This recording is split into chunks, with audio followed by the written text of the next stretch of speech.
guys, welcome to Devasaran Family Vlogs. இன்னைக்கு வந்து நாங்க பானிபூரி செய்ய போறோம். சோ எங்க கூட பானிபூரி செய்யிறதுக்கு எனக்கு ரொம்ப பிடிக்கும். எங்க ரெண்டு பேருக்கும் பானிபூரி ரொம்ப பிடிக்கும். சோ இன்னைக்கு வந்து எங்க அம்மா எங்களுக்காக பானிபூரி செய்ய போறாங்க. எனக்கு ஒரு ஸ்மால் ரெக்வெஸ்ட், எங்க YouTube சேனல் பார்க்குற முக்காவாசி பேர் 80% ஆஃப் மெம்பர்ஸ் வந்து சப்ஸ்கிரைப் பண்ணாமல் பார்க்குறீங்க. அதனால மறக்காமல் சப்ஸ்கிரைப் பண்ணிட்டு பாருங்க. நாங்கள் இப்போ பானிபூரி எப்படி இருக்குன்னு சாப்பிட்டு உங்களுக்கு வந்து சொல்கிறோம். எல்லாரும் மறக்காம எங்க சேனலை சப்ஸ்கிரைப் பண்ணிடுங்க, லைக் பண்ணுங்க, ஷேர் பண்ணுங்க, கமெண்ட் பண்ணுங்க, மறக்காம பெல் ஐகானை கிளிக் பண்ணுங்க. ஃபஸ்ட்டு பானிபூரிக்கு பானி ரெடி பண்ண போகிறோம். அதுக்கு ஒரு 2 பங்கு கொத்தமல்லி, அதாவது ஒரு கைப்பிடி அளவு, அதில் கொஞ்சம் பாதி புதினா, மிளகு, கொஞ்சம் ஜீரகம், இஞ்சி, பச்சை மிளகாய் இதெல்லாம் போட்டு அரைக்க போகிறோம். அவ்வளோதான் ஃபஸ்ட்டு.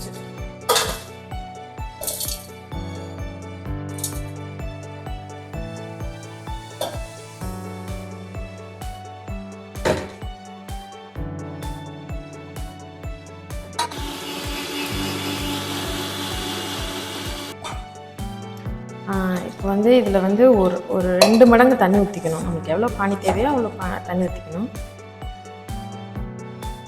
அப்படியே வடிகட்டி எடுத்துக்கிட்டு வந்துடுறேன்.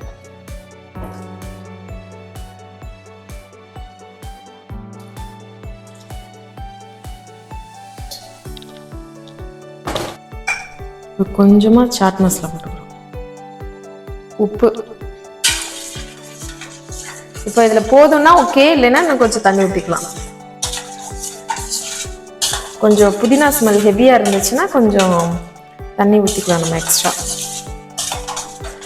அடுத்து நம்ம ஸ்வீட் சட்னி பண்ண போகிறோம். அதுக்கு இந்த ஒரு பவுல் நிறையா வெல்லம் எடுத்துருக்கேன். அதுக்கப்புறம் இந்த பவுல் நிறையாவே கொஞ்சம் டேட்ஸு,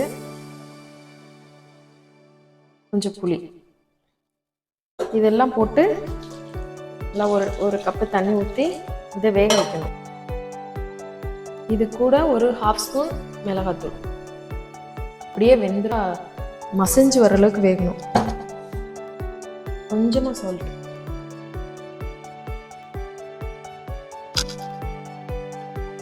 ஃபுல் ஃப்ளேம்லேயே வச்சு ஃபுல்லாக இதை நல்லா வேக வைக்கணும். இது வேகிறதுக்கு இன்னும் கொஞ்சம் கூட தண்ணி ஊற்றிக்கலாம். தண்ணி ஊற்றிட்டு இது நல்லா மசிகிற அளவுக்கு வேக விடணும். இதுக்கப்புறம் கொஞ்சம் நல்லா ஆறுனதுக்கப்புறம் மிக்சியில் அரைச்சிட்டோம்னா ஸ்வீட் சட்னி ரெடி.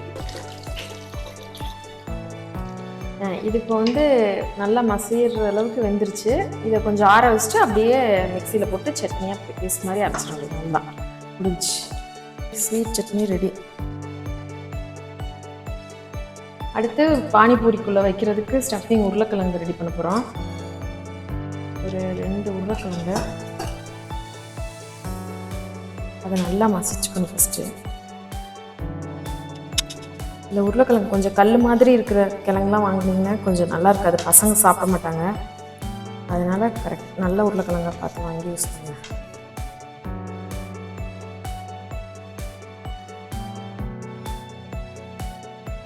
இப்போ இதில் வந்து சால்ட்டு, கரம் மசாலா, கொஞ்சமாக மிளகாத்தூள் இது எல்லாத்தையும் போட்டு மிக்ஸ் பண்ணுறோம்.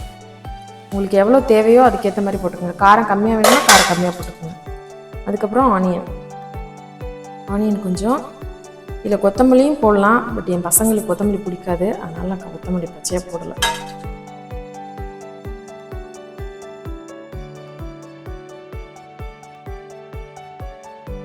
பானிபூரியில் நார்மலாக வைக்கிறதுக்கு இப்படியே பச்சையாக தான் வைப்பாங்க. ஆனால் என்னோடய பசங்க அப்படி சாப்பிட மாட்டாங்க. அதனால் லைட்டாக இதை நான் ஆயில் போட்டு கொஞ்சம் பரட்டி எடுத்துப்பேன்.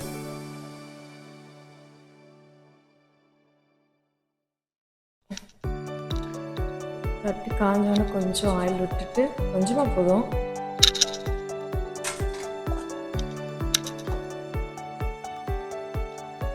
உருளைக்கிழங்கு எல்லாத்தையும் ஆயிலில் போட்டுருவாங்க. லைட்டாக ஒரு பரட்டு, அவ்வளோதான். இந்த ஒரு பச்சை ஸ்மெல் வரும்ல, அது வராமல் இருக்கிறதுக்காக. ரொம்ப நேரம்லாம் பண்ணணும்னு அவசியம் இல்லை, 5 நேரம் பண்ணால் போதும். இதில் வந்து உங்களுக்கு உரப்பு உப்பெல்லாம் கரெக்டாக இருக்கான்னு பார்த்துக்குங்க. நான் பார்த்துட்டேன் ஏற்கனவே, எனக்கு போதும்.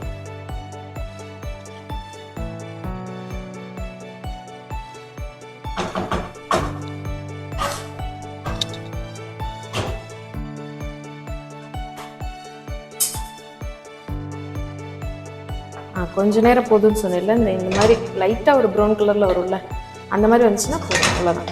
ஆஃப் பண்ணிடுங்க.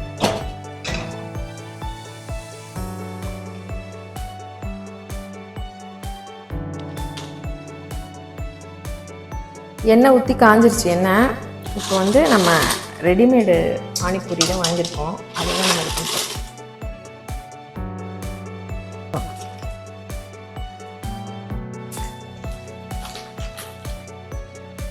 லைட்டாக ஒரு பெரட்டினா போதும், அவ்வளோதான் முடிச்சு.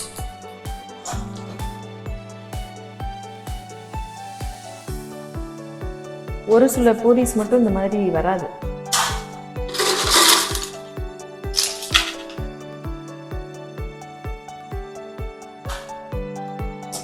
இதை வந்து ரொம்ப நேரம் காய வச்சு போட்டாலும் டக்குன்னு கருகிரும். அது மாதிரி சிம்மில் போட்டுக்கணும். எண்ணெய் காஞ்சோன்னா கொஞ்சம் சிம்மில் போட்டுட்டு பூரிஸ் எடுத்துடணும், அவ்வளோதான்.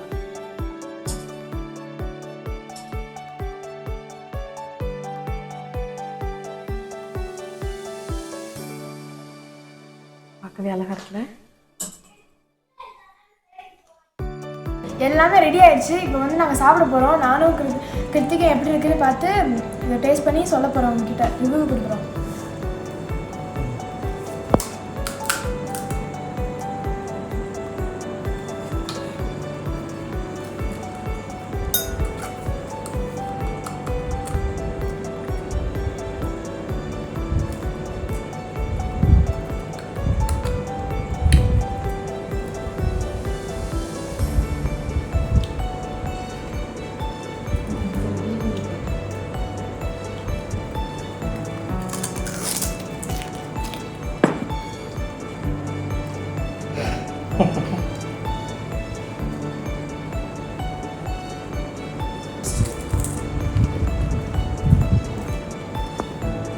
गाइस ये பானிபூரி சூப்பராக இருக்குது. 100 பீஸ் கூட நான் சாப்பிடுவேன் போல, அப்படி இருக்குது.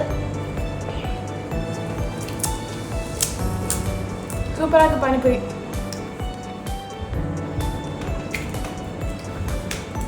இது கிட்டத்தட்ட 8வது பீஸ், ஆனால் இன்னும் எனக்கு வயிறு ஃபில் ஆகலை, அப்படி டேஸ்ட்டாக இருக்குது. எனக்கு இந்த பானிபூரிலே ரொம்ப பிடிச்சது இந்த உருளைக்கிழங்குங்க.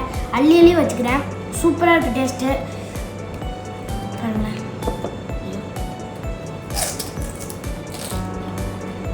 எனக்கு இந்த பானிபூரியில் பிடிச்சது இந்த ஸ்வீட் தான். அது மட்டும் இல்லாமல் இது வந்து ஸ்ட்ரீட்டில் விற்பாங்களே பானிபூரி, அந்த பானிபூரியோட எனக்கு இதே ரொம்ப பிடிச்சிருக்கு. ஃப்ரெஷ்ஷாக ஹோம்மேடாக செய்கிறது இது அதை விட ரொம்ப நல்லா இருக்குது. ஆமாம், ஸ்ட்ரீட்டில் கூட சில பேர் இதுக்கெல்லாம் பதிலாக மிக்சர் போட்டு பானி ஊற்றிட்டு பானிபூரின்னு கொடுப்பாங்க. ஆனால் இது ஒரு ரியல் டேஸ்ட்டு சூப்பராக இருக்குது. சாப்பிட்டு முடிச்சாச்சு. உண்மையிலே பானிபூரி சூப்பராக இருந்துச்சு. உங்களுக்கும் பானிபூரி சாப்பிட்ணுன்னு ஆசையாக இருந்துச்சுன்னா ஓமனில் இருந்தீங்கன்னா எங்கள் வீட்டுக்கு வாங்க, செஞ்சு தரோம்.